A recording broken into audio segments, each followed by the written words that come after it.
চুয়াডাঙ্গায় তেলের দীর্ঘ সংকট নিরসনে ফুয়েল কার্ড বিতরণ কার্যক্রম শুরু হয়েছে। সোমবার এ কার্যক্রম শুরু হওয়ার কিছুক্ষণ পরই লম্বা লাইন পড়ে যায়।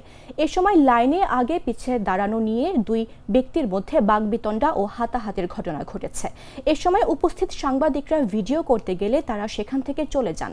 তবে এ ঘটনার 17 সেকেন্ডের একটি ভিডিও সামাজিক যোগাযোগ মাধ্যমে ছড়িয়ে পড়ে।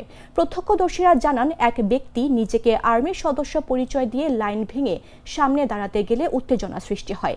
এ সময় সেখানে নিয়োজিত বিএনসিসির স্বেচ্ছাসেবকরা তার কার্ড দেখতে চাইলে তিনি সেখান থেকে চলে যান। অতিরিক্ত জেলা ম্যাজিস্ট্রেট এটিএম বিএম তারিকুজ্জামান জানান, 1 এপ্রিল থেকে কার্ড দেখালে ফিলিং স্টেশনগুলো তেল বিতরণ করবে। চুয়াডাঙ্গা জেলায় মোট 22টি ফিলিং স্টেশন রয়েছে। তারাই ফুয়েল কার্ড দেখে তেল সরবরাহ করবে। 200-র বেশি সার্ভিস ও ফিচারে লেনদেনের সব বিকাশ অ্যাপে সম্ভব।